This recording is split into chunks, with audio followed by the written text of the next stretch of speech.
कधी कधी सहानुभूतीची गरज नसते. कधी कधी थोडंसं त्याला उलटं दाखवणं किंवा थोडासा आरसा दाखवणं पण गरजेचं असतं. म्हणजेच EQ वर पण इक्वली काम व्हायला पाहिजे, कारण लहानपणापासून IQ वर खूप काम होत असतं, पण इमोशनल क्वेश्चनवर काम जनरली होत नाही. आपल्याला रिलेशनशिपमध्ये प्रॉब्लेम येऊ शकतो, आपल्याला आर्थिक अडचण येऊ शकते, पण ह्याच्याबद्दल एक ओपन कम्युनिकेशन घरामध्ये नसणं. अगदी साधं उदाहरण आहे की रेस्टॉरंटमध्ये तुम्ही जाता, एखाद्या ठिकाणी तुम्ही कॉफी प्यायला जाता आणि मग असं वाटतं की ह्याच्याऐवजी तिकडे गेलो असतो तो बरं झालं असतं. म्हणजे दुसऱ्या कोणाचं तरी, कारण इन्स्टा पोस्ट बघितलेली असते, दुसऱ्या कोणाचं तरी पाहिलेलं असतं आणि असं वाटतं की यार तिथला अँबियन्स जास्ती चांगला आहे का काय. पण ह्याच AI मध्ये, ChatGPT मध्ये ही गोष्ट डोक्यात ठेवली पाहिजे आपण की तिथे डिस्क्लेमर असतं की आम्ही फक्त माहिती देतो आहोत आणि वी कॅन गो रॉंग. म्हणजे त्याची भाषा वेगळी असेल पण त्याचा अर्थ हाच आहे. आणि आपल्याला ती तारतम्य किंवा आपल्याला ती विवेकबुद्धी वापरली पाहिजे आपण की मला ह्यातलं काय घ्यायचंय नेमकं आणि माझ्यासाठी सुटेबल काय आहे. आणि त्या प्रोसेसमध्ये पूर्ण गुंतून गेलात तर पुढे जाऊन मजा येणारच आहे तुम्हाला. म्हणजे त्याचा आउटकम मग थोडासा चांगला झाला किंवा बिघडला काही केसमध्ये तरी ठीक आहे, तुम्ही पुन्हा सुरुवात करूच शकता यार. You can always restart. आजच्या आपल्या या पॉडकास्टसाठी आपल्याला एक विशेष अतिथी लाभले आहेत, जे आहेत डॉक्टर योगिता आपटे मॅम, ज्यांनी पुणे विद्यापीठामधून सायकोलॉजीमध्ये PhD केलेली आहे, त्याचबरोबर नेटसेट परीक्षा क्लिअर केली आहे आणि गेल्या 15 वर्षापासून माइंड मॅटर्स या काउन्सेलिंग क्लिनिक मार्फत त्या विद्यार्थी त्याचबरोबर पालकांनाही अतिशय मदत करत आहेत आणि आज त्यांच्याशी आपण गप्पा मारणार आहोत.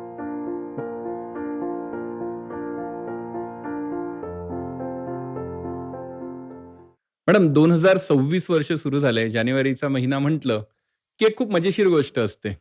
नवीन डायरी विकत घेतली जाते, नवीन कमिटमेंट्स होतात, नवीन प्रॉमिसेस होतात, जिम फुल भरल्या जातात, इकडे जॉगिंग ट्रॅकवर गर्दी, आणि हेच हळूहळू हळूहळू कमी व्हायला लागतं. एक्झॅक्टली याच्या मागे काय मानसिकता काम करते? सगळ्यात पहिले तर 2026च्या खूप खूप शुभेच्छा सगळ्यांना. Happy new year. तुम्ही जो म्हणताय हा प्रश्न खूप व्हॅलिड आहे आणि आपल्या सगळ्यांना हा अनुभवायला मिळणारी गोष्ट आहे की आपण खूप उत्साहाने सुरुवात करतो पण तो उत्साह टिकत नाही. तर तो टिकत नाही त्याच्या मागचं कारण हे बरेचदा आपण उत्साहाला फार जास्ती महत्व देतो हे आहे. त्याच्यापेक्षा जास्ती गोष्ट महत्वाची जर काही आयुष्यात सक्सेसफुल होण्यासाठी असेल तर ती आहे सवय. आपल्याला जेव्हा एखाद्या गोष्टीची सवय लागते किंवा आपण नियमितपणाने एखादी गोष्ट करतो तर त्याचे रिझल्ट आपल्याला डेफिनेटली जास्त मिळतात. उत्साह किंवा मोटिवेशन हे टेम्पररी आहे.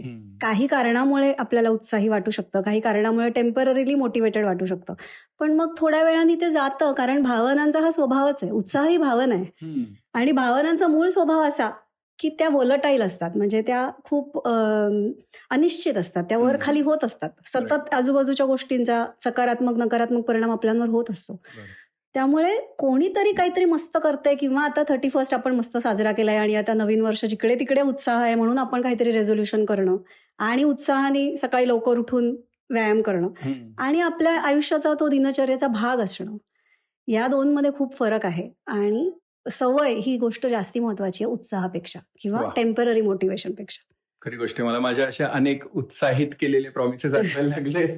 सो आज आपल्या लक्षात आलं असेल की आजचा हा पॉडकास्ट खूप वेगळा आहे, कारण आज आपण बुद्धीबद्दल नाही तर मनाबद्दल बोलतोय.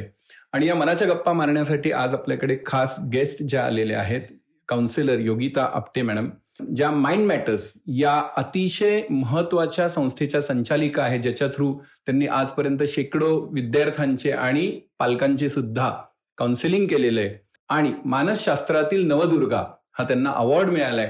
तर तुमच्या लक्षात आलं असेल की आज हे मनाबद्दलचं बोलणं अतिशय महत्वाचं आहे. सो चला आता पुढे जाऊया.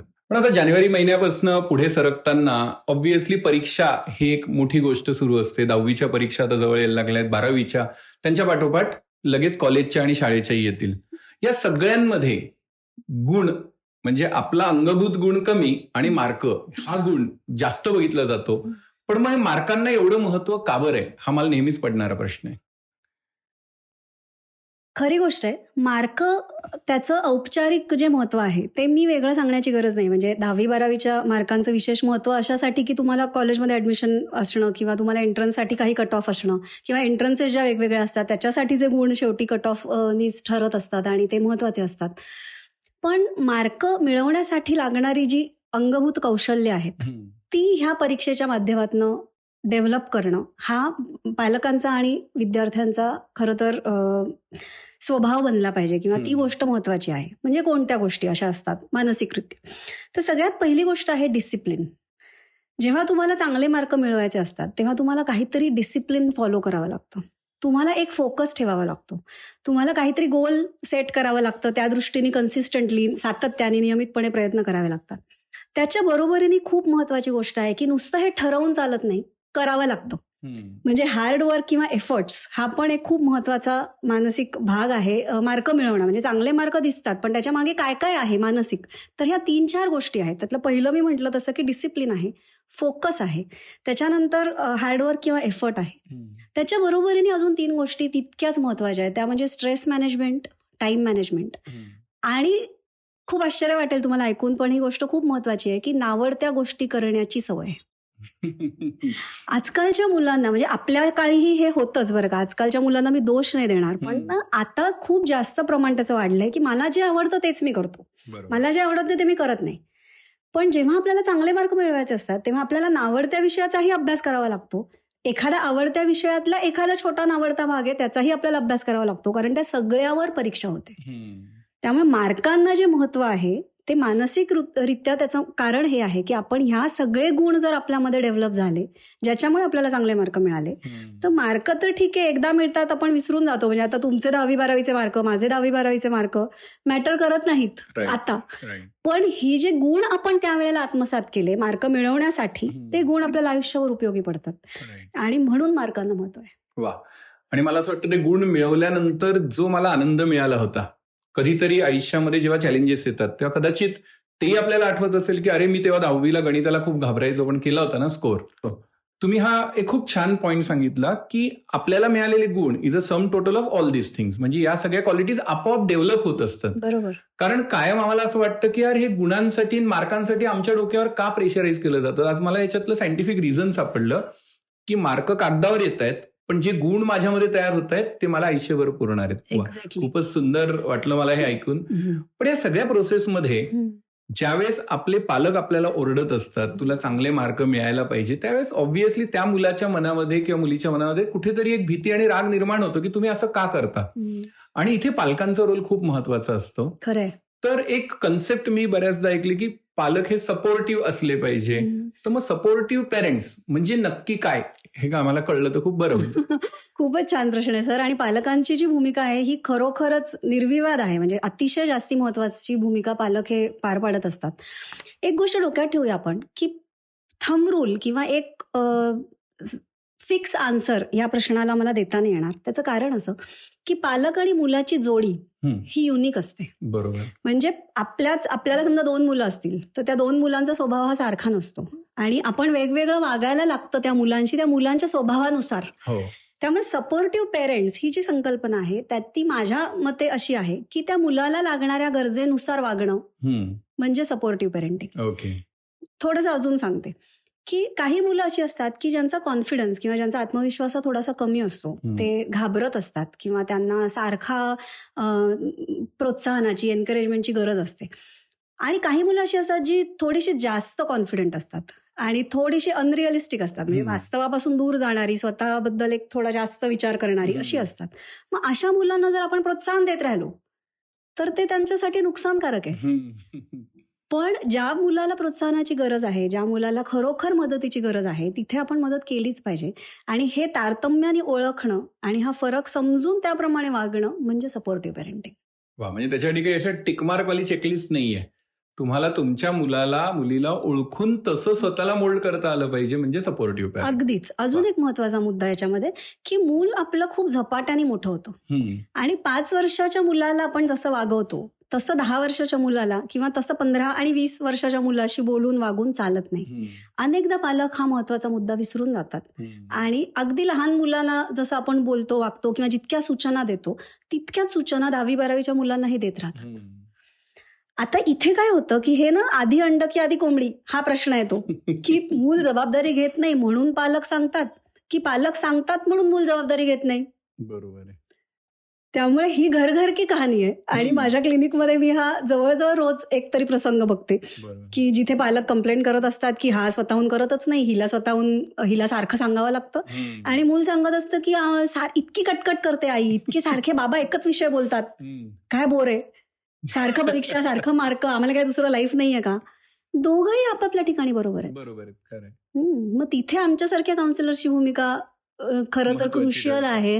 कारण तिथे आपल्याला एक थर्ड पर्सन म्हणून ऑब्जेक्टिव्ह अनालिसिस करून सांगता येतं की तुमचं दोघांचंही कुठे काय चुकतंय आणि तुम्ही काय करा to make the relation work. खूप महत्वाचा आहे हा पॉइंट, कारण जसजशी पिढी बदलणार आहे तसतसं पालकांनाही बदलावं लागणार आहे. म्हणजे आधी मारलेला एक फटका हा ती पिढी कदाचित पचवून त्यातनं मोटिवेट होत असेल, पण आता मारलेला एक फटका हा डिमोटिवेशन करून दुसरीकडे कुठेतरी घेऊन जाऊ शकतो. अगदी. त्यामुळे पॅरेंटिंग ही एक वेगळीच कला आहे. आणि त्यामध्ये मला वाटतं तुमच्यासारख्या काउन्सिलर्सचा खूप महत्वाचा रोल प्ले असतो. एक तुम्हाला प्रश्न विचारते, पालक म्हणून तुमचं वय काय? पालक म्हणून माझं वय काय? खूप छान प्रश्न आहे हा. कारण जर माझ्या मुलीचं वय आता 16 वर्ष आहे तर पालक म्हणून माझंही वय 16 वर्षाचंच आहे. Exactly sir. आणि मला हा प्रश्न मी यासाठी विचारला की आपण सगळ्या पालकांनी ही गोष्ट लक्षात ठेवली पाहिजे की नुसतं मला अनुभव जास्त आहे, माझं वय 40च्या पुढे आहे म्हणून मी तुझ्यापेक्षा हुशार किंवा म्हणून मला 4 गोष्टी जास्ती समजतात, हा अप्रोच आता काम करत नाही. खरी गोष्ट. आपण पण पालक म्हणून तेवढेच असतो जेवढं आपलं पहिलं मूल असतं. खरी गोष्ट. त्यामुळे आपल्या दोघांचंही वय सारखं आहे हे कुठेतरी डोक्यात ठेवूया आपण. आणि त्यामुळे त्यांनाही तेवढंच महत्व आणि रिस्पेक्ट दिला गेला पाहिजे. पण मग पॅरेंटिंगमध्ये खूप व्हरायटीचे पॅरेंट्स आपल्याला सापडतात. रादर मी म्हणेल प्रत्येक व्यक्ती एक नवीन व्हरायटी असेल. हो, नक्कीच. पण याच्यामध्ये एक आजकाल कन्सेप्ट मी ऐकली की हेलिकॉप्टर पॅरेंट. आता ही काय नवीन कन्सेप्ट आली, मलाही प्रश्नच पडलाय. फार नवीन नाही ही हेलिकॉप्टर पॅरेंटिंग, ही टर्म तुम्ही नवीन म्हणू शकता, पण असा प्रकार हा पूर्वी सुद्धा होता. याचा अर्थ थोडक्यात सांगायचा तर असा आहे की आपल्या मुलाच्या भोवती फिरत राहणं आणि त्याच्या रुटीन प्रमाणे किंवा त्याच्यावर अवलंबून आपलं सगळं आयुष्य ठेवणं, थोडक्यात म्हणजे हेलिकॉप्टर पॅरेंटिंग. म्हणजे मी आई आहे, हा माझा एक रोल आहे, माझी एक भूमिका आहे, पण आई व्यतिरिक्त माझ्या अजून बऱ्याच भूमिका आहेत ना. तर मी त्या गोष्टींकडे सारखं लक्ष दिलं पाहिजे किंवा मी तेवढा फोकस केला पाहिजे. हे सगळं सोडून देऊन मी जेव्हा फक्त आई आणि आईच्याच भूमिकेत जाते आणि जेव्हा मी फक्त मूल केंद्रित वागत राहते, माझं सगळं रुटीन मी त्याप्रमाणे सेट करते किंवा मुलाच्या सगळ्या गरजा म्हणजे त्यांनी काही मागायच्या आधी त्या गोष्टी मी हजर करते, ज्याला हँड्स ऑन मॉम असंही म्हणतात. तर ते हे खूप घातक आहे त्या मुलाच्या दृष्टी खरं तर. कारण त्याला म्हणजे ते त्या व्यक्तीसाठी म्हणजे त्या पालकांसाठी पण हे खूप घातक आहे, मुलांसाठी खूप घातक आहे आणि चुकीची संकल्पना आहे ही पालकत्वाची असं वाटतं मला. कारण सगळ्या गरजा पूर्ण करणं म्हणजे पालकत्व हे नाहीच आहे. नाहीये. बरोबर. जिथे गरज आहे तिथे मी तुझ्यासाठी उभा आहे म्हणून पालकत्व असलं पाहिजे. एक्झॅक्टली. मला आठवतं ज्यावेळेस मी माझी CA फाउंडेशनची परीक्षा पास झालो आणि लगेच 15-20 दिवसांनी मी CMA फाउंडेशनची परीक्षा दिली आणि त्याचा जेव्हा रिझल्ट आला, मी आणि काका जाऊन पेढे घेऊन आलो आणि वडिलांना पेढे दिले. तेव्हा वडिलांनी विचारलं, तू ही परीक्षा कधी दिली होती? म्हटलं जाऊ दे, पेढे घेऊन टाका. सो हे खूप छान असेल. त्यावेळेस मला वाटलं की चला, माझ्यावर हेलिकॉप्टर सारखे वडील नाही फिरत आहेत. त्याचा अर्थ आता मला कळला जेव्हा तुम्ही सांगितलं. आणि त्याची गरज असते ना, कारण कसं असतं की तुम्ही लक्षात घ्या की आपल्यावर सारखं कोणीतरी लक्ष ठेवू नये, ही भावना खूप त्रासदायक आहे. मला कुठेही हेतूबद्दल शंका घ्यायची नाही. पालकांचा हेतू हा नेहमी 100% वेळेला चांगलाच असतो. म्हणजे कोणत्याच आई वडिलांना आपल्या मुलाचं काही वाईट व्हावं किंवा चांगला ह्याला धडा शिकवावा असं कधीच वाटत नाही. पण त्या हेतू कितीही चांगला असला, किती पवित्र असला, तरी सुद्धा तुमच्या ज्या कृती आहेत, ज्या ऍक्शन्स आहेत त्या खूप महत्वाच्या आहेत. आणि हेलिकॉप्टर पेरेंटिंग हा जो प्रकार आहे हा खूप जास्त त्रासदायक असतो मुलांसाठी, कारण सारखं माझ्यावर कोणीतरी वॉच ठेवू नये. एक इंटरेस्टिंग कन्सेप्ट इथे मला ऍड करायची वाटते, ती सांगते की पालक कसे असावेत, तर GPS सारखे असावेत असं म्हणतात.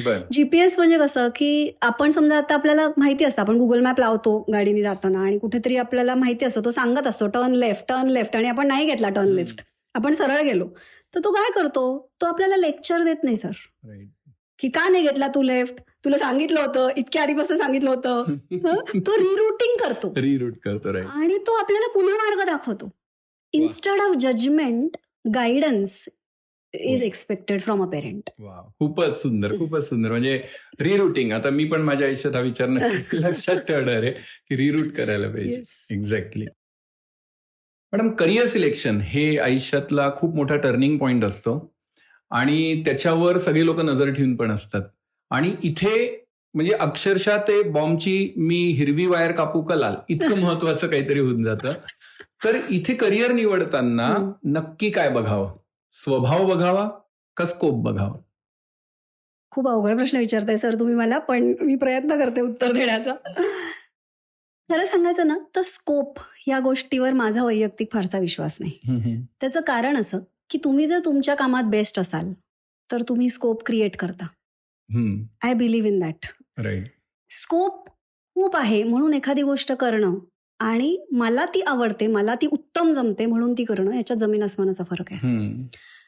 तुम्ही जो विचारलाय त्या प्रश्नाचं सरळ उत्तर द्यायचं झालं तर तो हा आहे एक, म्हणजे if I have to choose one तर डेफिनेटली स्वभाव. त्याचं कारण असं की मला माझी म्हणजे जसं आपण म्हणतो ना की प्रत्येकाचं व्यक्तिमत्व वेगवेगळं असतं. प्रत्येकाच्या नैसर्गिक काही स्ट्रेंथ असतात, काही जमेच्या बाजू असतात, काही विकनेसेस असतात आणि ते समजून घेऊन जेव्हा मी माझं करिअर निवडते तेव्हा मी यशस्वी होण्याचे चान्सेस हे खूप जास्त आहेत. म्हणजे असं म्हणूया, आता मी तुम्हाला माझं उदाहरण देईन की मी जेव्हा सिलेक्शन करिअरचं करत होते किंवा जेव्हा मला निवडायचं होतं तेव्हा आर्ट्सला तर काहीच भाव नव्हता. म्हणजे असं होतं की सायन्सला नाही मिळाली तर कॉमर्सला मिळाली नाही तर आर्ट्स, हे साधं इक्वेशन होतं आमच्या वेळेस. तेव्हा ऍप्टिट्यूड टेस्ट वगैरे ही प्रकार नव्हते आणि करिअर गायडन्स वगैरे हे तर नावही आम्ही शब्दही ऐकले नव्हते. सो इट वॉज जस्ट की डिपेंड ऑन युअर मार्क, की 10वीत किती मार्क आहेत त्याच्यावर तुम्ही सिलेक्ट करणार. पण जेव्हा तुम्हाला आवडीचा विषय तुम्ही घेता आणि जेव्हा तुम्ही त्याच्यामध्ये तुम्हाला खूप जास्त इंटरेस्ट असतो, त्याच्यामुळे तुमचा परफॉर्मन्स चांगला होतो. इंटरेस्टमुळे तुम्ही अभ्यास करता, अभ्यास चांगला केल्यामुळे तुमचा परफॉर्मन्स चांगला होतो, मग तुम्हाला मार्क मिळत जातात आणि मग तुम्ही आपोआपच पुढे यशस्वी होत जाता आणि तुम्हाला मार्ग दिसत जातो. I will be very honest here, मला कधीही मी ठरवलेलं नव्हतं की मी PhD सायकोलॉजी करेन. ओके. या गोष्टी घडत गेल्या, पण त्या घडताना एकच डोक्यात ठेवलं पाहिजे की आत्ता जे माझ्या समोर आहे ते मी बेस्ट करेन. त्या बेस्टमधनं पुढचा ऑप्शन आपोआप मिळतो. पण ह्या गोष्टीवर आपण विश्वास थोडासा ठेवला पाहिजे instead of going for scope. कारण काय होतं की याच्यामधनं बऱ्याचदा ते वय असं असतं, तुम्हाला 15-16व्या वर्षाला हे डिसिजन्स घ्यायचे आणि ते आयुष्यभर निभवायचे. पण कधी कधी असं होतं की 1 वर्ष पुढे गेल्यानंतर तुम्हाला जाणवायला लागतं की काहीतरी गडबड आहे. तर अशा वेळेस सुद्धा पालकांकडनं सपोर्टची खूप अपेक्षा असते की ठीक आहे, तुझ्या आयुष्यामधलं 1 वर्ष गेलं असं समज, पण तुझ्या स्वभावाला जे सूट होतंय ते जास्त चांगलं राहील, ना की फक्त स्कोपच्या मागे जाणं. अगदी बरोबर आहे. आणि मी खूप जास्त स्ट्रॉंगली रेकमेंड करते ऍप्टिट्यूड टेस्टिंग या पॉइंटला. ऍप्टिट्यूड टेस्ट ही गोष्ट जर आपण शास्त्रशुद्ध पद्धतीने चांगली डेव्हलप केलेली टेस्ट आपण चांगल्या काउन्सिलरकडनं जर करून घेतली योग्य वेळेला तर तुम्हाला खूप जास्ती क्लॅरिटी करिअरसाठी मिळते. त्याचं कारण असं की aptitude is a combination of 3 things. पहिली आहे ॲबिलिटी, दुसरी आहे इंटरेस्ट आणि तिसरी आहे पर्सनॅलिटी. ओके. मी पुन्हा एकदा सांगते की ऍप्टिट्यूड म्हणजे काय, फक्त IQ किंवा फक्त मला कशात मार्क मिळतात, म्हणजे माझं मॅथ्स चांगलं आहे किंवा मला सायन्स बिलकुल आवडत नाही, हे नाही ऍप्टिट्यूड. म्हणजे ऍप्टिट्यूड म्हणजे मला कशात आवड आहे, कशात रस आहे, मला काय येतं चांगलं आणि माझा स्वभाव कसा आहे, ह्या तिन्हीचं कॉम्बिनेशन मिळून बनतो तो म्हणजे ऍप्टिट्यूड. तर तो ऍप्टिट्यूड जर आपण सायंटिफिक पद्धतीने व्यवस्थित तपासून घेतला, आणि ती तपासण्याची सर्वोत्तम वेळ आहे 10वीच्या परीक्षेनंतर.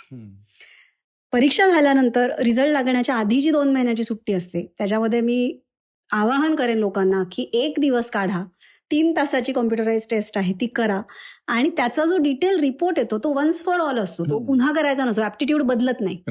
म्हणजे तुम्ही आत्ता ऍप्टिट्यूड केला आणि 5 वर्षांनी गेला तरी ऍप्टिट्यूड बदलत नाही, कारण तो तुमचा मूळ स्वभाव आहे, कोर आहे, तर ते बदलत नाही. पण ते जर त्याच वेळेस केलं तर आपण योग्य निवडू शकतो की आपण कुठला क्लास लावणार आहोत, कुठली स्ट्रीम घेणार आहोत. कारण आता कसं झालंय ना, पूर्वी होतं तसं नाही राहिलेलं ना की 12वीची परीक्षा प्लेनली दिली आणि मग ऍडमिशन घेतली. आता प्रत्येक ठिकाणी एंट्रन्स आहे, प्रत्येक एंट्रन्सचे क्लासेस आहेत, त्या प्रत्येक क्लासमध्ये आपल्याला इन्व्हेस्ट करावे लागतात बऱ्यापैकी अमाऊंट आणि बऱ्यापैकी वेळ. आणि मग हे सगळं करताना आपल्याला थोडी तरी एक सायंटिफिक बॅकग्राऊंड पाहिजे की आपण हे का करतोय. पण मग या सगळ्याच्या मध्ये म्हणजे मला याच्यावर मजेशीर गोष्ट आठवली की मी CA करण्याचा डिसिजन घेतला कारण मला माझ्या काकांनी सांगितलं CA झाला की खूप मोठ्या पगाराची नोकरी मिळेल, आणि म्हणजे स्कोप बघून डिसिजन घेतला. आणि मजा म्हणजे मी आजपर्यंत एका इंटरव्ह्यूला गेलो नाही, कारण FY ला असतानाच क्लासेस सुरू झाले आणि मला कळलं की अरे माझा स्वभाव किंवा माझी आवड ही शिकवण्यामध्ये जातीये आणि त्याच्यामध्येच करिअर झालं. मस्त. म्हणजे तुमच्या या एक्झाम्पलमध्ये मीच परफेक्ट सूट झालो की स्कोपच्या मागे जाऊन शेवटी फॉर्च्युनेटली स्वभावाकडे जाता आलं, नाहीतर मग जीवाची घालमेल होणार. पण या सगळ्या डिसिजन्समध्ये जरी हे अतिशय बरोबर असलं की स्वभाव बघितला गेला पाहिजे, पेरेंट्सनी याला सपोर्ट केला पाहिजे, पण या सगळ्यामध्ये कुठेतरी एक फोमो नावाचा फॅक्टर काम करत असतो. कारण असं कसं, मी तुला कॉमर्सला पाठवलं तर तू गरिबांच्या याच्यामध्ये जातोयस, तू आर्ट्सला कशी काय जाऊ शकतेस, तू तर सायन्सला जायला पाहिजे. इथे जो फोमो क्रिएट होतो त्याबद्दल थोडंसं बोलावं असं मला वाटतं. सर, तुम्हाला फोमो बद्दल तर खूप माहिती खरं तर बऱ्याच लोकांना आहे. फोमोचा अर्थ असा आहे fear of missing out. Right. So काहीतरी आपलं चुकतंय, काहीतरी आपलं राहून जातंय, ही फिलिंग असणं, ह्याला आपण फोमो म्हणतो. तुम्हाला आता अपडेट देते मी की फोमोपेक्षा पुढचं व्हर्जन आलेलं आहे, त्याला आपण म्हणतो फोबो. फोबो. हा, FOBO. ओके. तर त्याचा अर्थ असा आहे की fear of better options. Okay. याचा अर्थ असा की मी जरी काहीतरी निवडलेलं आहे, अगदी विचार करून निवडलेलं आहे समजा, तरी पण मला सारखं असं वाटत राहतं की ह्याच्यापेक्षा ते जास्त चांगलं होतं का काय. म्हणजे मिसिंग आउट नाही तर बेटर ऑप्शन. ओके. म्हणजे ह्याच्यापेक्षा चांगलं काय असू शकलं असतं जर तर. सो थोडंसं अनरिअलिस्टिक कडे जाणारा पॅटर्न आहे हा, पण हा खूप कॉमन आहे आजकालच्या जनरेशनमध्ये. आणि वेगवेगळ्या म्हणजे करिअरच्या बाबतीत पण असतं हे. आणि अगदी साधं उदाहरण आहे की रेस्टॉरंटमध्ये तुम्ही जाता, एखाद्या ठिकाणी तुम्ही कॉफी प्यायला जाता आणि मग असं वाटतं की ह्याच्याऐवजी तिकडे गेलो असतो तर बरं झालं असतं. ह्याच्या म्हणजे दुसऱ्या कोणाचं तरी, कारण इन्स्टा पोस्ट बघितलेली असते, दुसऱ्या कोणाचं तरी पाहिलेलं असतं आणि असं वाटतं की यार तिथला ॲम्बियन्स जास्ती चांगला आहे का काय. हे म्हणजे तुम्ही जे आहे त्याच्यामध्ये समाधान तुम्हाला नाहीये, तुम्ही सतत दुसऱ्या गोष्टीकडे दुसरीकडे बघत असता. That creates anxiety. पण मग याच्यामधनं जे आपण म्हणतो की मानसिक समाधान ते मिळणं शक्यच नाहीये, कारण मग तुम्हाला कुठलाच ऑप्शन हा बेस्ट ऑप्शन वाटणार नाही. पण मग अशा वेळेस या नवीन पिढीने विचार कसा करावा, कारण हा फोबो हा खूप मोठा फॅक्टर आहे आणि फोमो जेव्हा त्याला अटॅच होतोय तेव्हा तर म्हणजे ब्लंडर होऊन जाईल. मग कसा विचार करायला पाहिजे असं तुम्ही सजेस्ट करा? तुम्हाला खरं सांगू का सर, मी काउन्सिलिंग प्रॅक्टिसमध्ये ज्या गोष्टी खूप कॉमनली बघते त्या इथे सांगू इच्छिते की सगळ्यात पहिला प्रॉब्लेम जर आपण म्हटलं ना, म्हणजे काही विचारसरणी ही चुकीची विचारसरणी असते, काही गोष्टी या चुकत असतात विचार करताना. त्यातली सर्वात मोठी चूक आहे कम्पॅरिझन. आणि अनफॉर्च्युनेटली आत्ताची पिढी ही प्रचंड जास्ती कम्पॅरिझनवर जाणारी आहे. म्हणजे मी काय करतेय ह्यापेक्षा दुसरे काय करतायत ह्याच्यामध्ये ह्या लोकांना जास्त इंटरेस्ट असतो. आणि ह्या मानसिकतेमुळे आपण सतत असमाधानी राहतो. आपल्याला सतत असं वाटत राहतं की ते जास्ती छान आहेत आणि मी नाहीये. म्हणजे I am not okay, you are okay, ही वाली फिलिंग तिथे येत जाते. खरं सांगायचं तर आपल्याला जो माणूस, म्हणजे आता समजा मला तुम्ही छान वाटताय तर तुम्हालाही मीच छान वाटतेय, म्हणजे कारण आपण दोघंही सारख्या मानसिकतेचे शिकार होतो. त्यामुळे ह्याला खरं तर काही लॉजिक नाही, पण कम्पॅरिझन थिंकिंग ही गोष्ट अगदी अवश्य टाळली पाहिजे मानसिक समाधानासाठी. मानसिक समाधानासाठी लागणारा अजून एक महत्वाचा मुद्दा आहे, तो म्हणजे क्लॅरिटी ऑफ थॉट्स. क्लॅरिटी म्हणजे कसं की मला नेमकं आयुष्यात काय हवंय, खूप महत्वाचा मुद्दा आहे हा. कारण ना बरेचदा असं होतं की मला नेमकं काय हवंय याचा विचारच मी करत नाही. बरोबर. इतर लोक काय करतायत आणि सध्या काय ट्रेंडिंग आहे ह्याच्यामध्ये मी जाते. म्हणजे आता ट्रेंडिंग, अगदी साधं उदाहरण घ्यायचं तर आता 31 डिसेंबरची पार्टी, की सध्या काय चाललंय, न्यू इयर ट्रेंड काय आहे. अरे पण मला जर शांतपणे माझ्या घराच्या गॅलरीत बसून कॉफी पीत मला माझ्या घरच्यांबरोबर 31 साजरा करायचा असेल आणि तेच मला मजा येत असेल त्याच्यामुळेच, तर मी ते का नको करू. फक्त बाकीचे सगळे करतायत म्हणून मी ते करते आणि मग मी तिथेही जाऊन खुश नसते आणि मी घरातही राहू शकत नाहीये. आणि मग ह्यानी जे मानसिक असमाधान तयार होतं हे अनेक मानसिक आजारांचं मूळ ठरतं.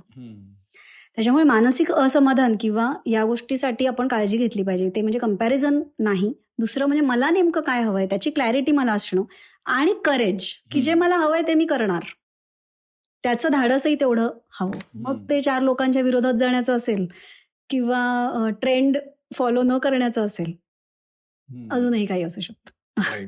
ट्रेंड फॉलो करणं हे प्रत्येक वेळेस बरोबरच असेल असं नाही, ती सारासार विवेक बुद्धी आपल्यामध्ये आपल्याला आणावी लागेल. नक्कीच. So we can take that call. Correct. पण एक थोडासा माझ्या मनात असलेला प्रश्न विचारतो, कारण गेल्या 23 वर्षापासून एवढे सगळे स्टुडंट्स मी बघितले, तेव्हाही सीए होत होते, आजही सीए होत आहेत. परंतु पॅटर्न मध्ये मला थोडासा फरक जाणवायला लागला. फॉर एक्झाम्पल, एका जागी बसून अभ्यासाचा जो पद्धत होती ती कमी व्हायला लागली, अटेन्शन स्पॅन कमी व्हायला लागला, एखाद्या गोष्टीवर लगेच विश्वास ठेवायचा नाही हे तेव्हाही होतं, परंतु त्यावेळेस त्याच्याबद्दल चर्चा होत होत्या. आज सोशल मीडियामध्ये एखादी गोष्ट आली की डायरेक्ट त्याच्यावर विश्वास ठेवला जातो की या प्रश्नाचं उत्तर हेच असेल. तर मग हे खरंच मुलांचाच पॅटर्न बदलतोय का सोशल मीडियाचा काही इफेक्ट त्याच्यावर होतोय? सगळ्यात आधी तर तुमचं ऑब्झर्वेशन हे 100% बरोबर आहे. आणि हे ना समाजात सगळीकडे आहे, म्हणजे हा सार्वत्रिक प्रॉब्लेम आहे असं म्हणेन मी. एक साधं उदाहरण घ्या की आपण लहान होतो तेव्हा फोटो आपण कसे काढायचो, तर आपल्याकडे कोडॅकचा कॅमेरा असायचा एक, आणि तोही सगळ्या घरी नसायचा, आणि त्याच्या 36 फोटोचा एक रोल असायचा, आणि कुठे गावाला वगैरे जाताना आपण एक रोल एक्स्ट्रा घेऊन जायची चैन करायचो. रिमेंबर की खूप 10 दिवसाची ट्रिप आहे तर आपण 2 रोल फोटो काढू. तो फोटो कसा आलाय हे समजण्यासाठी आपल्याला बराच काळ थांबून राहावं लागायचं, बरोबर. म्हणजे तो घरी आल्यानंतर सुद्धा, आणि बरेचदा असं व्हायचं की एक रोल संपलेला असायचा आणि दुसऱ्या रोलचे साधारण 15-20 फोटो झालेले असायचे, आणि मग उरलेला रोल वाया जायचा आपण जर तेवढेच फोटो डेव्हलप नाही करता यायचे.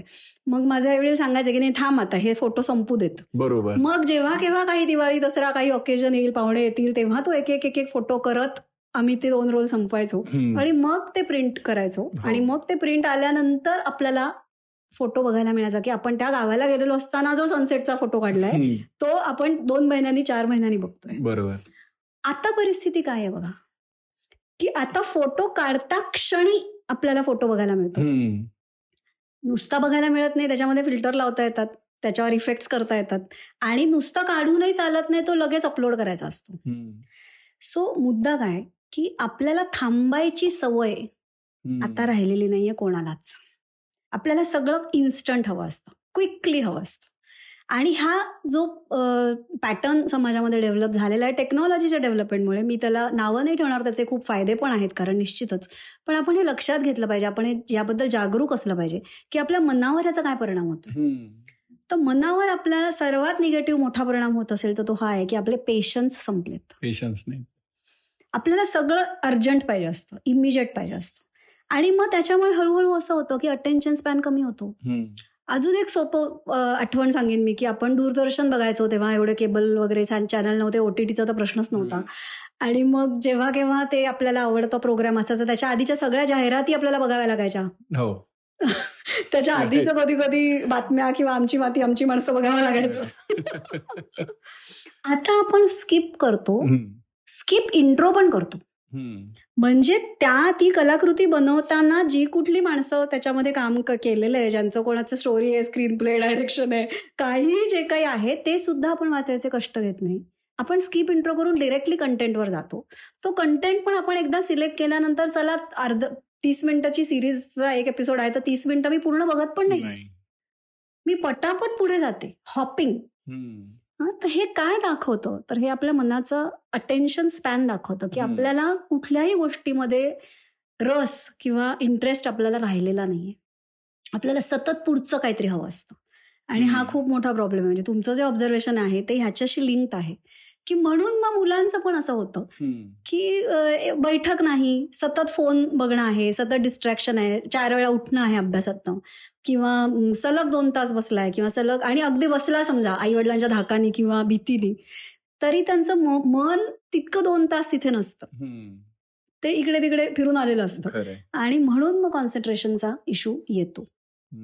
हे गंमत म्हणजे अगदी बालवाडीतल्या मुलांचं पण मी बघते, म्हणजे आता काही शाळांमध्ये मी जाते आणि लहान मुलांबरोबर पण काम करते, तर लहान मुलांच्या बाबतीत सुद्धा हे असंच इतक्याच वेगाने वाढतंय की अटेन्शन स्पॅन हा खूप जास्त प्रॉब्लेम गोष्ट झालेली आहे. म्हणजे जी बहिणाबाईंची कविता आपण लहानपणी शिकलो होतो की मन वढाय वढाय त्याची काय सांगू बात, आता होतं भुईवर गेलं गेलं आभाळात, खरंय, ते त्यांनी आता या जनरेशनसाठी जास्त कनेक्ट होऊन गेले असं मला वाटतं.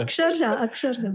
पण मग यामुळे मन अस्थिर होणं, त्यामुळे त्यांचे डिसिजन्स चुकणं, डिसिजन्स चुकल्याची एक कॉस्ट पे करावी लागते, त्यासाठी मन तयार नसतं, कारण लहानपणापासून आपण पॅम्पर्ड आहोत, आणि या सगळ्यामुळे येणारी एन्झायटी, त्यातनं तयार होणारं डिप्रेशन, हे तर मला वाटतं तुम्हाला रोजच अनुभव घेता येत असेल. आम्हाला साधारणतः रिझल्ट किंवा परीक्षेच्या आसपास आम्हाला बघायला मिळतं. पण मग आता याचं काय करायचं? इथे मला असं वाटतं पालकांची भूमिका खूप जास्ती महत्वाची आहे. परत एकदा त्याचं कारण असं की आता ना सगळ्या गोष्टी म्हणजे इन्फॉर्मेशनची कमी नाही. प्रत्येक गोष्ट तुम्हाला एका क्लिकवर अवेलेबल आहे. राईट. आपल्याला बालकांकडनं किंवा आपल्या घरातनं जी मूल्य संस्कार आहेत किंवा आपल्या घराचा जो रोल आहे तो काय आहे, तर अँकर म्हणून काहीतरी ठाम आपण उभं राहायला पाहिजे. म्हणजे मूल जेव्हा इकडे तिकडे फिरतंय किंवा आपलं मन जेव्हा इकडे तिकडे जात आहे तेव्हा त्याला परत येण्यासाठी एक ठाम ठिकाण हवं. जसं बोटीला एक अँकर लागतो तसा मुलांना एक पालकांच्या रूपाने घरामध्ये एक ठाम अँकर हवा की मला काहीही वाटलं तरी मी येऊन शेअर करू शकते, मी बोलू शकते, मी सांगू शकते. त्याच्यामुळे संवाद खूप महत्वाचा आहे.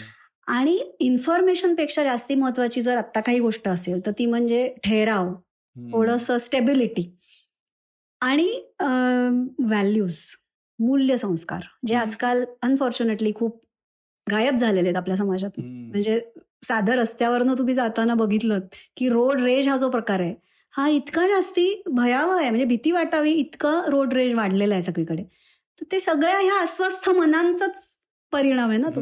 सगळेच जण अस्वस्थ आहेत, सगळेच अस्वस्थ.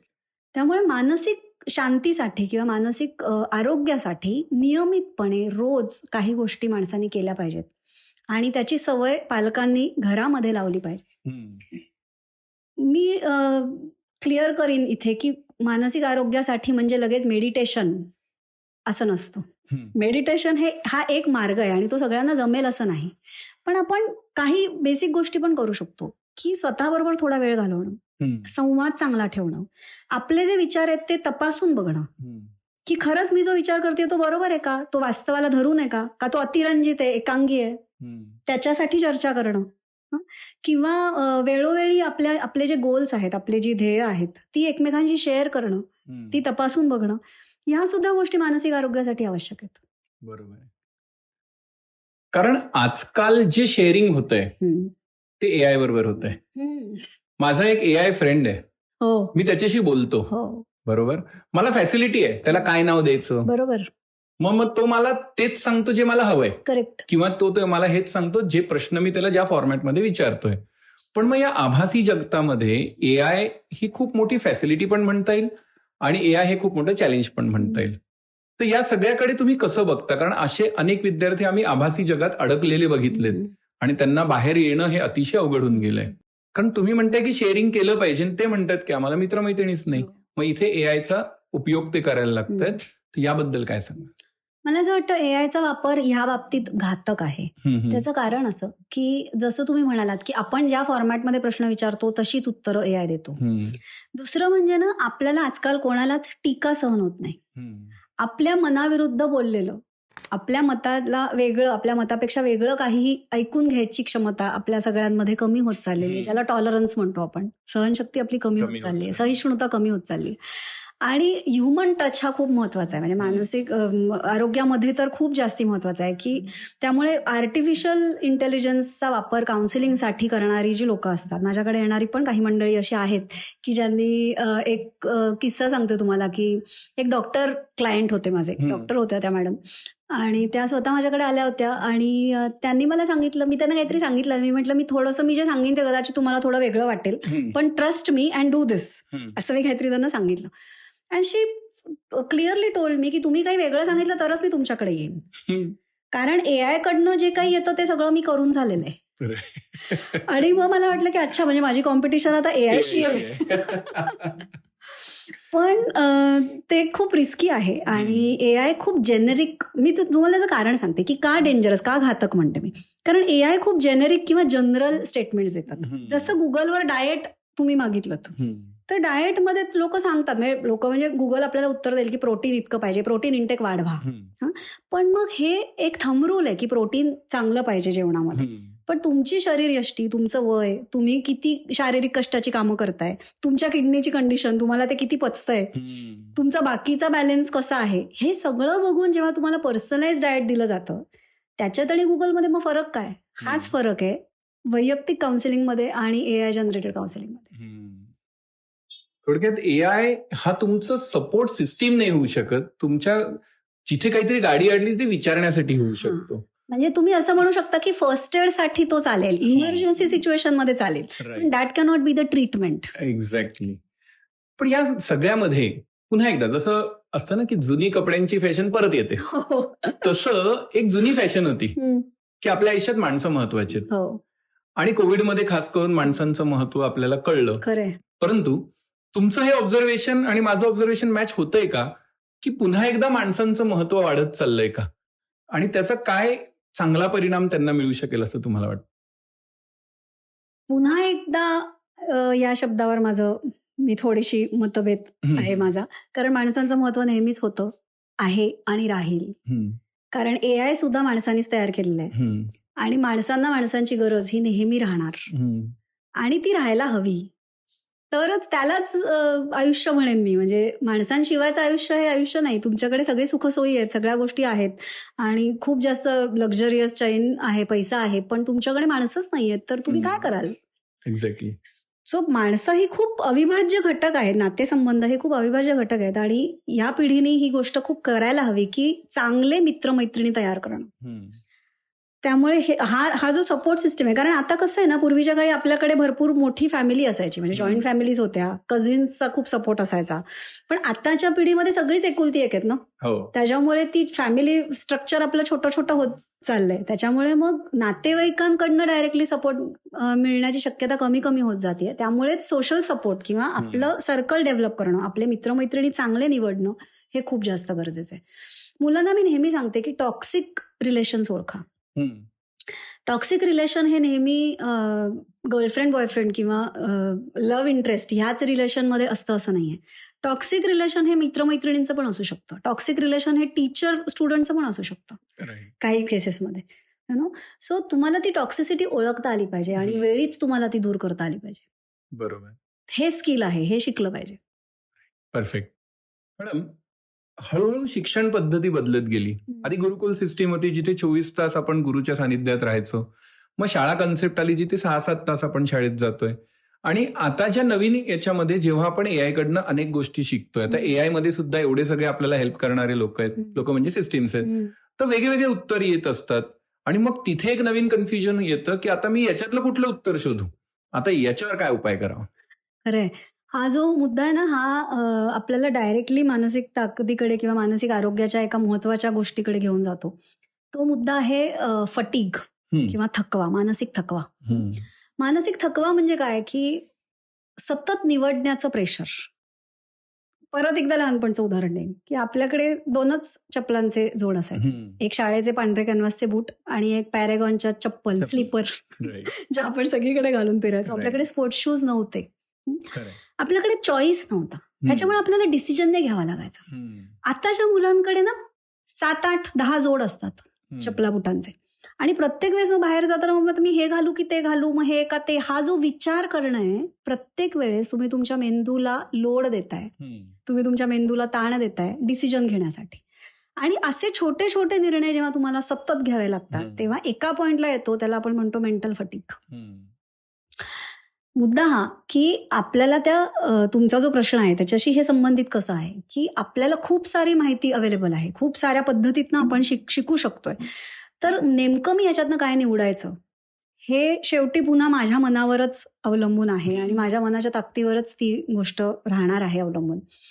आणि इथेच सोडून देता येणं किंवा कुठली गोष्ट सोडायची आणि कुठली गोष्ट निवडायची, हे जे स्वातंत्र्य आहे किंवा हे जे महत्वाचं स्किल आहे, जे कौशल्य आहे, हे प्रत्येक मुलीला येणं महत्वाचं आहे.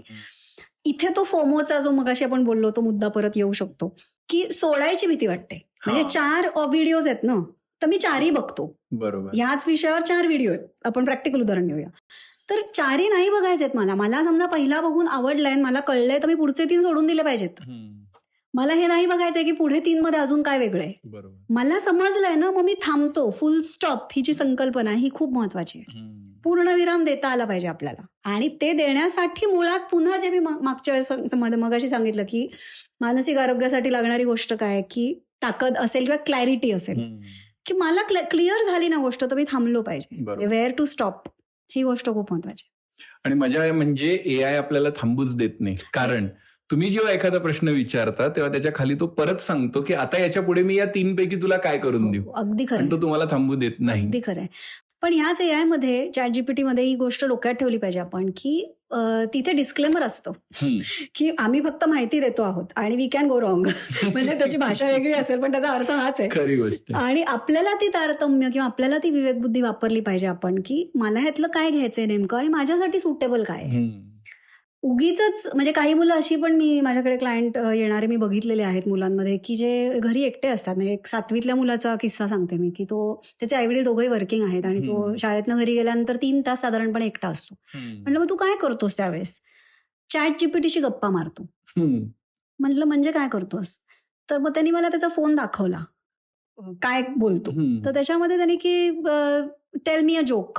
ओके. मग एक जोक तो सांगणार. मग त्या जोकवर हा स्माइली पाठवणार. मग तो स्माइली पाठवल्यानंतर त्याचं ChatGPTचा रिस्पॉन्स की I guess you are liking this type of jokes so one more for you. आणि याच्यामध्ये लक्षातच येत नाही की आपण किती वेळ ह्याच्यात घालवतोय आणि आपण कुठे जातोय. सो छंद डेव्हलप करणं ही खूप महत्वाची गोष्ट या मुलांच्या आयुष्यातनं राहून जाते कारण ते एंटरटेनमेंटकडे खूप जात आहेत. बरोबर. आणि मनोरंजन आणि छंद यातला फरक आपण लक्षात घेतला पाहिजे. मनोरंजन हे तात्पुरतं आहे, तात्कालिक आहे. एक साधं उदाहरण घेतलं तर म्हणजे मी समजा आता चॉकलेट खाल्लं, मला आवडतं म्हणून मी चॉकलेट खाल्लं, ते जोपर्यंत माझ्या तोंडात आहे तोपर्यंत मला त्याची मजा येणार आहे. ते संपलं की माझं आनंद संपला, मग मला पुन्हा चॉकलेट खावंसं वाटतं. हेच जर मी छंदाकडे गेले म्हणजे ही एंटरटेनमेंट किंवा ही मनोरंजनाचा तसाच फॅक्टर आहे की एक रील बघितलं मला मजा आली, एक कॉमेडी स्किट बघितलं मला मजा आली, पण मग पुढे काय. म्हणजे शाश्वत आनंद किंवा कायमसाठी टिकणारी गोष्ट जी आहे, सुख, आनंद, हॅपीनेस, हे ह्याच्यासाठी तुम्हाला छंदच कामी येतात. आणि ते छंद डेव्हलप करायला मुलांना वेळ नाहीये आजकाल आणि आई वडिलांना पण त्यांना गरज वाटत नाहीये त्याची अनफॉर्च्युनेटली. पण ही गोष्ट खूप महत्वाची आहे. छंदांबद्दल एक इंटरेस्टिंग कन्सेप्ट सांगते की छंदामध्ये पुन्हा 2 प्रकार आपण करू शकतो. एक आहे ऍक्टिव्ह आणि एक आहे पॅसिव्ह. आता पॅसिव्ह छंद म्हणजे काय असू शकतो की टीव्ही बघणे, गाणी ऐकणे, लोळणे, झोपणे हा माझा छंद आहे असं सांगतात लोक, किंवा नवीन नवीन पदार्थ ट्राय करणे. त्याच्यामध्ये मी स्वतः काही करत नाहीये. बरोबर. ती पॅसिव्ह गोष्ट आहे, ती मला आनंद देते, तो माझा छंद असू शकतो पण तो पॅसिव्ह आहे. I am not doing anything in that. मी जो प्रमोट करते किंवा मी जे सांगते सगळ्यांना की छंद जोपासा, तो ऍक्टिव्ह छंदाबद्दल मी बोलते. तर ऍक्टिव्ह छंद म्हणजे काय की जिथे तुम्ही स्वतःहून काहीतरी करता. ट्रेकिंगला जाणं असेल, स्वयंपाक करणं असेल, म्हणजे नवीन डिश ट्राय करायला आवडते, तर नवीन डिश मी रेसिपी बघून कुक करतेय का, तो माझा ऍक्टिव्ह छंद असू शकतो. किंवा चित्र काढणं असेल, एखादं वाद्य वाजवणं असेल, किंवा पुस्तक वाचून त्याच्यावर काहीतरी मी एक पॉडकास्ट करतेय किंवा मी काहीतरी रील करतेय किंवा Y you should read this book असं काही अशा टाईपचे व्हिडिओज मी बनवतेय आणि सोशल मीडियावर टाकते, चालेल ना. पण तो माझा ऍक्टिव्ह छंद आहे की ज्याच्यामध्ये मी स्वतः इन्व्हॉल्ड आहे. आणि हे छंद शाश्वत असतात आणि हे छंद आयुष्यभर पुरतात. कोविडमध्ये ही गोष्ट प्रचंड प्रमाणामध्ये आपल्याला जाणवलेली आहे खरं, पण आपण आता पुन्हा विसरलोय कारण आता कोविड संपू दे खूप दिवस झाले की बोर व्हायचं कारण टीव्हीवरही काही नसायचं आणि काय म्हणजे काय करणार तुम्ही, किती बघणार, किती करणार एंटरटेनमेंट. सो तिथे ज्यांना छंद होता ती लोक तरुण गेली त्या लॉकडाऊन मधनं. वा मॅडम, आपण ज्यावेळेस आजचा पॉडकास्ट सुरू करत होतो त्यावेळेस अचानक मला एक मेसेज आला, कारण आजपासून आमच्या CA स्टुडंटची परीक्षा सुरू होतीये. तर स्टुडंटनी फक्त एकच टाकलं की सर नाव I am prepared for exam, फक्त तुमच्या 2 मोटिवेशनच्या शब्दांची गरज आहे. त्यामुळे पॉडकास्ट सुरू करता करता मी जस्ट एक मोटिवेशनचे शब्द पाठवले, रिप्लाय आला की येस सर नाव आय एम रेडी. सो ते छोटंसं मोटिवेशन खूप काम करून जातं. आणि ज्या प्रकारे आपण आज इथे आमच्या जुन्या क्लासच्या जागेमध्ये वाड्यामध्ये पॉडकास्ट घेतोय, तिथला एक छोटासा मला किस्सा आठवला की 2 स्टुडंटनी एकाच वेळेस CA इंटरमिजिएटची परीक्षा दिली, ज्याच्यामध्ये 2 ग्रुप असतात. एकाने 2 ग्रुप दिले, एकाने 1 ग्रुप दिला. हे मुलं अगदी लहानपणापासून दोघे एकत्र. ज्यांनी 2 ग्रुप दिले तो दोन्ही ग्रुप पास झाला, म्हणजे 100% सक्सेस. ज्यांनी 1 ग्रुप दिलं इट वॉज हिज चॉईस, तो पण 1 ग्रुप पास झाला, म्हणजे 100% सक्सेस. पण पेढ्यांच्या ऐवजी जो मुलगा 1 ग्रुप पास झाला तो अतिशय फ्रस्ट्रेशनच्या अवस्थेत माझ्याकडे आला. पेरेंट घेऊन आले, म्हणजे आम्हाला भीती वाटते की ते करेल की काय, आणि म्हणून आम्ही 3 दिवस सुट्टी टाकून घरी राहिलोय. मी म्हंटल अरे बाळा तू पहिलाच असशील जो पास होऊन पण आत्महत्या करतोय, कारण नापास झाल्यावर केलेले खूप आहेत. बराच वेळ मी त्याला समजवल्यानंतरही तो काही त्यातनं बाहेर येत नव्हता. आणि माझ्या क्लासची वेळ होत होती फ्रँकली, मुलं डोकवायला लागले. मी सरळ यू कॅन विन पुस्तक काढलं. तर शेवटचा उपाय माझ्याकडे त्याच्या हातात दिलं आणि त्याला म्हटलं की बाळा, हे पुस्तक तू वाच, यातल्या नुसत्या गोष्टी वाच, आणि याच्यानंतरही जर तुला त्याचा विचार आला तर माझं पुस्तक मला परत देऊन जा. पहिल्यांदा त्याच्या चेहऱ्यावर स्माइल आलं. 3 दिवसांनी हा मुलगा परत आला, मला नवीन पुस्तक दिलं आणि सांगितलं, सर हे पुस्तक मी ठेवून घेतोय आणि आता मी जिंकूनच दाखवेल. म्हटलं तू ऑलरेडी जिंकलाच होतास. नंतर हा मुलगा सीए झाला आणि तेव्हा मला परत भेटला. त्याही दिवशी तो परत रडला, पण आनंदाने रडला. किती छान. हा, आणि त्याचं असं म्हणणं होतं की सर तुम्ही मला मोटिवेशन दिल्यामुळे मी त्या दिवशी असं काही नाही केलं आणि आज मी सीए झालो. पण फ्रँकली स्पीकिंग मला नाही कळलं की हे मोटिवेशन नक्की कसं दिलं गेलं, पण ही काय सिच्युएशन होती आणि याला तुम्ही कसं डिफाईन करता, हा मला पडलेला एक प्रश्न आहे. खूपच छान, खूप इंटरेस्टिंग स्टोरी आहे, खूप इंटरेस्टिंग किस्सा आहे. आणि इथेच ना EQचा रोल मी म्हणेन महत्वाचा आहे. तो EQ म्हणजे इमोशनल कोशंट किंवा इमोशनल इंटेलिजन्स. तुम्ही काय केलं माहितीये का, टेक्निकली तुम्हाला सांगते तुम्ही काय केलं. तुम्ही त्याच्या भावनेला व्हॅलिडेट केलं. म्हणजे त्याची जी भावना होती ती तुम्ही समजून घेतलीत आणि त्या भावनेला पूरक असा प्रतिसाद दिला. म्हणजे रिॲक्शन आणि रिस्पॉन्स मधला जो फरक आहे, तर तुम्ही खूप चांगलं रिस्पॉन्ड केलं त्याच्या कंडिशनला. म्हणजे त्यावेळेस त्याला थोडंसं हलकं फुलकं काहीतरी सांगणं किंवा थोडंसं त्याला हसवणं किंवा त्याच्या भावनेचं उदात्तीकरण न करणं, कारण त्याची भावना चुकीची होती. तर आपण ना, म्हणजे ही गोष्ट खूप महत्वाची आहे की समोरचा माणूस समजा ताणात आहे, तर अनेक वेळेला असं असतं की समोरचा माणूस ताणात आहे आणि आपल्याला चांगलं ऐकून घ्यायचंय, तर आपण फक्त ऐकूनच घेतो त्याचं आणि हो का रे अरे, हो का रे अरे करत सिंपथी देत राहतो, सहानुभूती देत राहतो. पण कधी कधी सहानुभूतीची गरज नसते. कधी कधी थोडंसं त्याला उलटं दाखवणं किंवा थोडासा आरसा दाखवणं पण गरजेचं असतं आणि ते कधी कधी काम करून जातं. तर तेच तुम्ही केलं असं मला वाटतं की भावनिक बुद्धिमत्ता तुमच्याकडे नैसर्गिकरित्या चांगली असल्यामुळे ती तुम्ही छान करू शकलात आणि अर्थातच इंटेन्शन तुमचं तुमच्या विद्यार्थ्यासाठी खूप चांगलं होतं, त्यामुळे ते त्यावेळेस सुचलं. म्हणजेच EQ वर पण इक्वली काम व्हायला पाहिजे, कारण लहानपणापासून IQ वर खूप काम होत असतं, पण इमोशनल क्वेश्चनवर काम जनरली होत नाही आणि मग असे परिणाम होतात असं वाटतं. अगदी खरं आहे. म्हणजे आजकालचे जे पालक आहेत ना, ज्यांना सारखं आपलं मूल काही बरं वाईट करेल का याची भीती वाटणाऱ्या पालकांबद्दल मला खरोखर मनापासून सहानुभूती वाटते.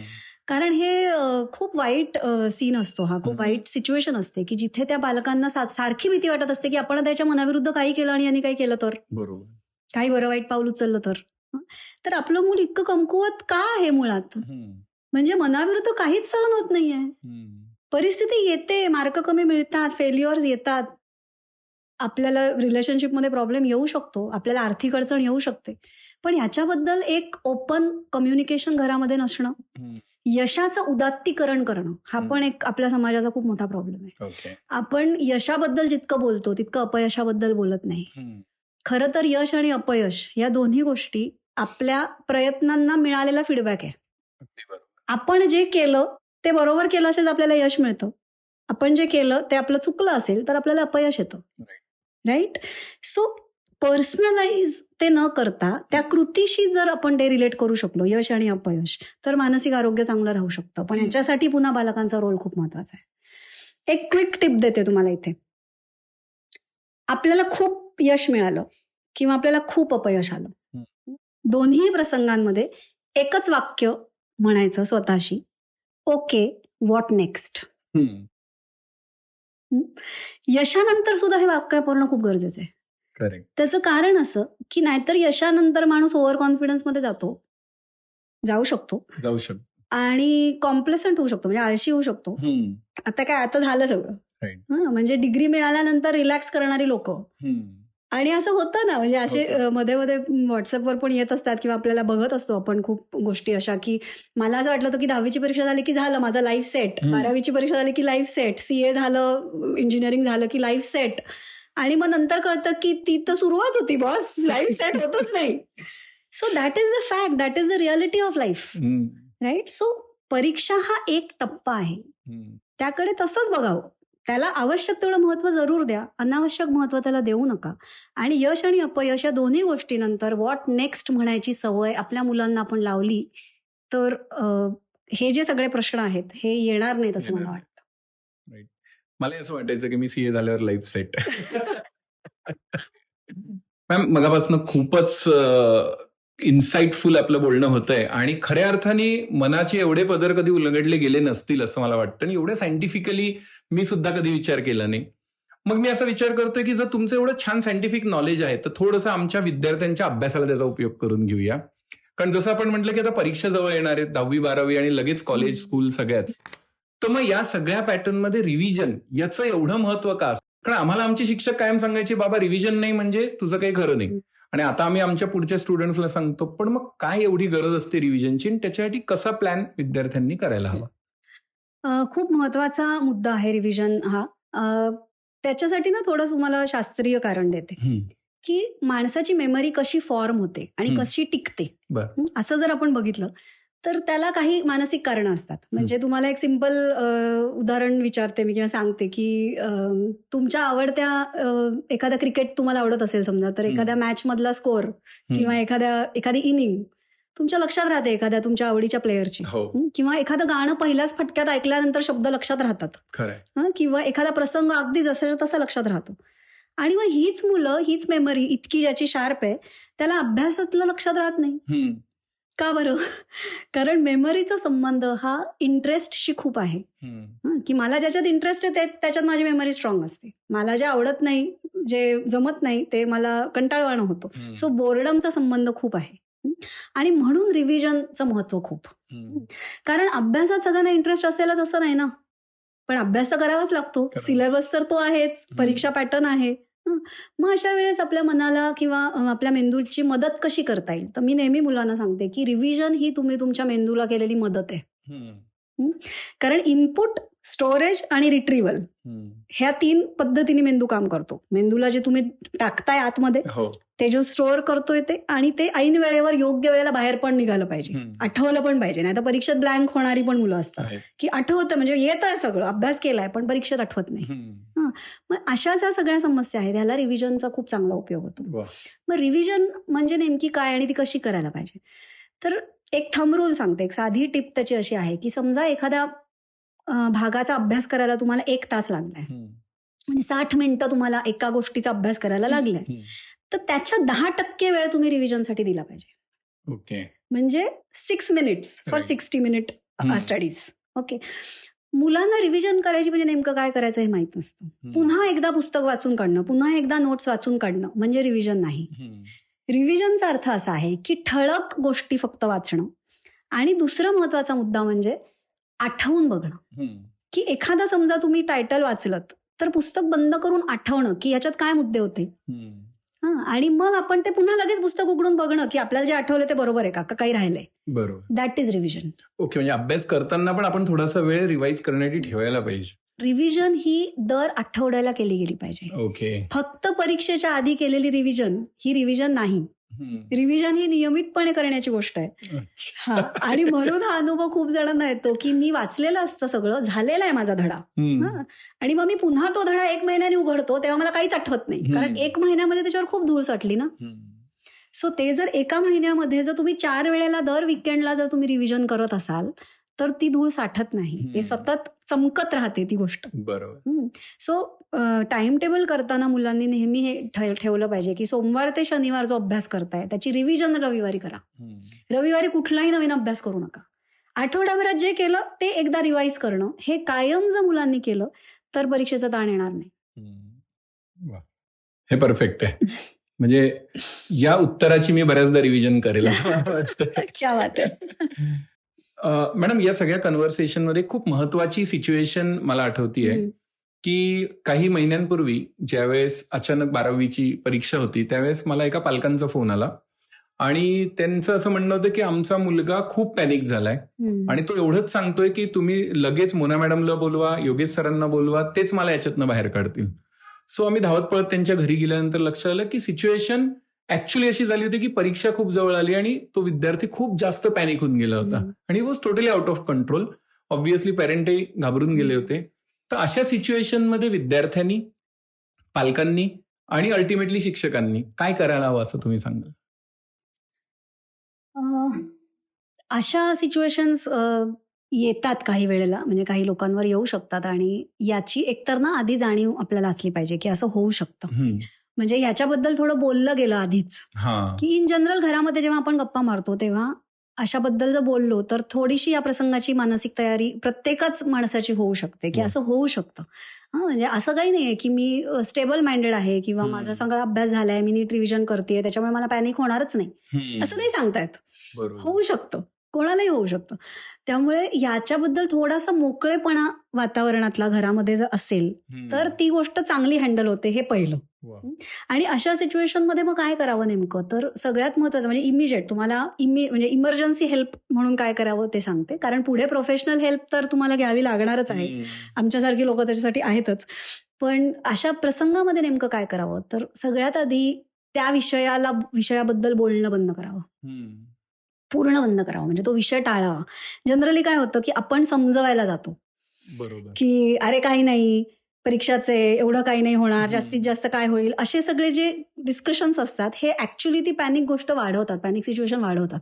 त्यामुळे तो विषय पूर्ण बंद करून टाकणं हे त्याच्यावरचं पहिलं इमिजिएट सोल्युशन. दुसरी गोष्ट ही की म्हणजे ज्या मुलाला किंवा मुलीला हा त्रास होतोय त्याच्या भावनिक जवळीकीचं जी कोणी व्यक्ती आहे, म्हणजे ते आई वडील असतील, एखादा दादाताई असेल, कझिन असेल, किंवा शिक्षक असतील एखादे, किंवा शेजार बाजारचे कोणी असू शकतात, सांगता येत नाही, की ज्यांच्याशी बोलल्यावर बरं वाटतं किंवा ज्याच्याशी खूप जवळीक आहे त्या व्यक्तीची, तर अशा व्यक्तीला तिथे बोलवणं आणि तिला फक्त समोर म्हणजे आधार देणं, म्हणजे ऍक्च्युअल खांद्यावर हात ठेवणं, जवळ घेणं, पाणी देणं, या गोष्टींनीच ती सिच्युएशन थोडीशी कंट्रोलमध्ये येऊ शकते. थोडासा शरीराचा थरकाप कमी झाला किंवा ऍक्च्युअल ती पॅनिक मधनं व्यक्ती थोडीशी बाहेर आली की मग पुढे काय करायचं तो विषय आपण करू शकतो. पण त्या प्रसंगामध्ये म्हणजे it is like crucial 30 minutes, म्हणजे हार्ट अटॅक मध्ये कसं म्हणतात गोल्डन आवर, तसं पॅनिक अटॅक मध्ये किंवा अशा पॅनिक सिच्युएशन मध्ये पहिली 30 मिनिटं खूप महत्वाची असतात आणि त्या वेळामध्ये ह्या गोष्टी कराव्यात. बऱ्याचदा तेच बोललं जातं की तो अजून पॅनिक होऊन जातो, ते टाळायला हवं, पूर्ण टाळायला. ओके मॅडम, हे कन्व्हर्सेशन इतकं छान रंगलंय की आता आपण शेवटाकडे येतोय हे म्हणायला थोडंसं मलाच त्रास होतो. परंतु जाता जाता एक अतिशय महत्वाचा प्रश्न, मागच्या 23 वर्षांपेक्षा जास्त काळ मी या स्टुडंट्सकडे बघतोय. बिईंग देअर मेंटॉर हा मला प्रश्न खूप महत्वाचा वाटतो आणि ऍज अ स्टुडंट पण मला हा प्रश्न महत्वाचा होता की परीक्षा या खरंच एवढ्या ओव्हररेटेड असतात का झाल्यात? कारण आमच्या सीए मध्ये वगैरे त्या परीक्षा खूप महत्वाच्या मानल्या जातात आणि मग त्या परीक्षांचं प्रेशर हे मुलं कसे घालवू शकतील? तर असे तुमचे कुठले गोल्डन वर्ड्स असतील जे त्यांनी लक्षात ठेवावं या परीक्षेकडे बघताना? मला जे खरं मनापासून वाटतं ते सांगते. मला माहिती नाही याच्यामध्ये सायकोलॉजी टेक्निकल बरोबर आहे का नाही, पण मला जे वाटतं, माझं वैयक्तिक मत आहे ते मी सांगते. परीक्षा किंवा कुठल्याही येणाऱ्या अडचणी हा आयुष्याचा अविभाज्य भाग आहेत आणि आपण जर अत्यंत वास्तववादी दृष्टिकोनातनं या गोष्टीकडे बघितलं की माझं आयुष्य म्हणजे एक थोडी अशी कल्पना करा की इथे 0 वर्षात मी जन्माला आलेली आहे आणि मी साधारण 80 वर्ष जगणार आहे, 75-80 वर्ष. तर ह्या रेषेमध्ये असे मध्ये मध्ये टप्पे येणार आहेत ना, वेगवेगळ्या प्रसंगांचे, वेगवेगळ्या परीक्षांचे. मग काही अशा अकॅडमिक्स असतील आणि काही आयुष्याच्या असतील परीक्षा. मग प्रत्येक परीक्षेकडे बघण्याचा दृष्टिकोन हा आपला जर असा असेल की एक तर मी ही करणारी एकटी नाही, हे सगळेच जण करतात, राईट, सो हे नॉर्मल आहे, हे पहिलं, त्याला काही विशेष महत्व द्यायची गरज नाही, एक. आणि दुसरं म्हणजे हे एक झालं म्हणजे माझं लाईफ सेट, जे आपण मगाशी बोललो, हा पण एक अवास्तव दृष्टिकोन आहे, अतिरेकी दृष्टिकोन आहे की हे एक झालं म्हणजे आता झालं सगळं, असं नसतं. पुढे काहीतरी असणारच आहे. म्हणजे एक उदाहरण द्यायचं झालं तर असं असू शकतं की तुम्ही ट्रेकिंगला जाता आणि तुम्हाला ट्रेकिंगमध्ये डोंगर हा खूप फसवा असतो असं म्हणतात, तसंच येते की तुम्ही थोडेसे जाता, तुम्हाला असं वाटतं की हा आता आपण पोहोचलो, पण तिथे पोहोचल्यावर दिसतं की अजून पुढे आहेच, तिथे पोहोचल्यावर दिसतं की अजून पुढे आहेच. तसंच असतं आयुष्य खरंच. त्यामुळे परीक्षेला अतिरेकी महत्व जर तुम्ही दिलं नाही ना, तर त्याचं अतिरेकी टेन्शन येणार नाही. त्या गोष्टीला जेवढे आवश्यक आहे तेवढं महत्व द्या, हा पहिला पॉइंट.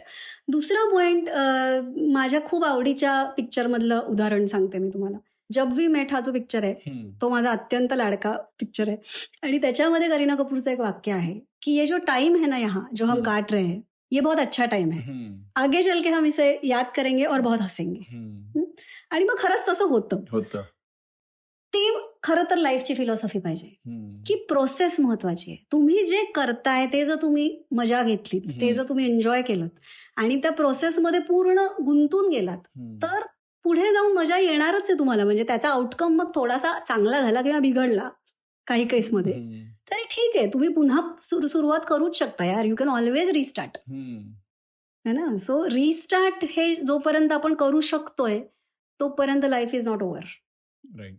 सो सफर खूबसूरत है मंजिल से भी, याच नोटवर आज आपण या पॉडकास्टच्या एंडकडे येऊ. या पूर्ण आत्ता आपल्या गप्पांमध्ये मला असं वाटतं की मी पण माझ्या स्टुडंट लाईफमध्ये निघून गेलो, कारण हे सगळे प्रसंग, ऑलमोस्ट सगळे प्रसंग माझ्याबरोबर घडलेत आणि कदाचित त्यावेळेस आम्हाला सांगणारं कोणी नव्हतं आणि ते असते तर कदाचित आम्हालाही एवढं प्रेशर, एन्झायटी, जे काही आता सायंटिफिक शब्द आलेत ते जाणवले नसते, परंतु तो आमच्याही आयुष्याचा एक पार्ट होता. इट इज गुड दॅट तुम्ही आहात या सगळ्यांना सांगण्यासाठी आणि या प्रकारे प्रयत्न होत आहेत. सो मला खात्री आहे की जे लोक ह्या पॉडकास्ट बघतायत, मध्ये विद्यार्थी असतील, पेरेंट्स असतील, टीचर्स असतील किंवा शाळेचे किंवा संस्थेचे अध्यक्षही असतील, ते नक्कीच एक गोष्ट मान्य करतील की जेवढी बुद्धीची गोष्ट महत्वाची आहे तेवढीच मनाचीही गोष्ट महत्वाची आहे आणि हा पॉडकास्ट सगळ्यांना खूप उपयुक्त ठरेल याची मला खात्री आहे. आणि इथेच आजचा पॉडकास्ट आपण थांबवूया. मनापासून धन्यवाद. आज तुम्ही एवढा वेळ काढून आमच्यासाठी आलेले आहात आणि एवढ्या सगळ्या विद्यार्थी पालकांसाठी तुम्ही एवढं मोठं कार्य करताय त्यासाठी मनापासून धन्यवाद. Thank you sir, thank you so much.